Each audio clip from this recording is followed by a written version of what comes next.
Alrighty, this is Jared and Holly, and we're working on our camper with these cool batteries that Dad, aka Jared, made. And my little helper Holly is here to help. Alright, so here's what's going on. These batteries were built in their lithium iron phosphate. They can get too cold in the winter to charge. So I wired up a heater system on this, and I'm just kind of testing it out right now. It's these two 7-watt patch heaters, and then they go, just wired them up in parallel, really. And yeah, my little assistant Holly here can hold the camera. Alrighty, can you help me get this number on there? On here? Alright, so right now the bottom is at 64 degrees. Alright, so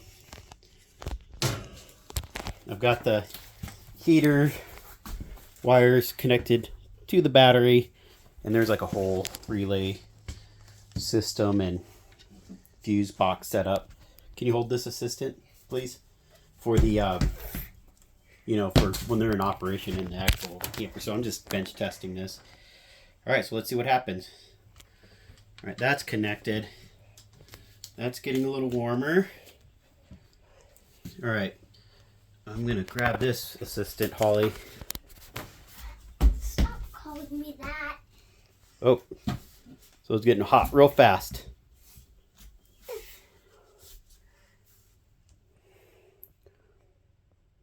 Just look at the whatever that thing is. Look at that. So at the heater is a nice steady about 100-degree load, or I guess 7 watts per each heater. So we'll check back in here in a few minutes and see how it's spreading. Alright, so it's about 5 minutes later. Let's kind of check up on this. So at the heater coils, we're at about, could be anywhere from like 150, at the metal, actual resistor. But it looks like the average is still about like 120-ish. You look down here, we started at like 64 degrees. Here at about, an inch and a half away, we're already at 70-ish degrees. Let's look at this corner. So it's slowly spreading out. These boxes are stainless steel, so that's not the most conductive metal for heat transfer, but this is only 5 minutes in, and obviously we don't want like super hot spots around our battery, so we'll check back in a few. Alrighty, so it's been about 10 minutes in. Let's take a look.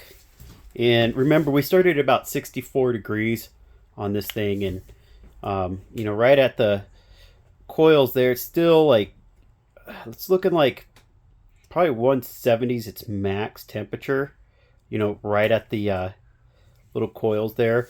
Obviously it it conducts out real fast, because you can get like 170 like right at the coil there. Looks like it's doing a good job of going upwards, but as soon as you go down a little bit, it's starting to just half an inch away. It's barely 100 degrees.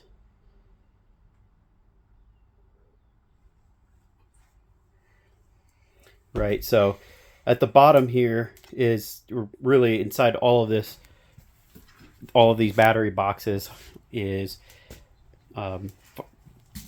fiberglass epoxy sheets that I put in there to kind of give it a dielectric break, and it also insulates thermally. So yeah, this box, even though it's really hot here, there is an insulator in between here, and it seems like it's doing a pretty decent job of conducting heat away, because remember, we started at 64 degrees, and already at the top here it's at 68. you could, you know, see the closer you are to the bottom, it definitely gets warmer. And just for reference, here's these other batteries. You know, this one was just pulled up moments before, and yeah, it's 62 near the top. This battery is sitting on the floor just with the rest of them. So, yeah, it's definitely working to get the case warmer. And what I like about the insulator is it's going to kind of help on the inside, on the bottom, and all around. It's going to kind of help prevent a nice like hot spot like right there. You know, kind of putting too much heat into the batteries. I think these are rated for, I want to say 200C. So yeah, you know, 100C is 200 degrees ish, 212 just about. So, you know, I think there's margin on the temperature. It's definitely working. I'm excited to see how these will work. You know, when it's really, really cold outside in winter, and really they just need to be above freezing. So, you know, between that and a furnace, and I think it'll be good.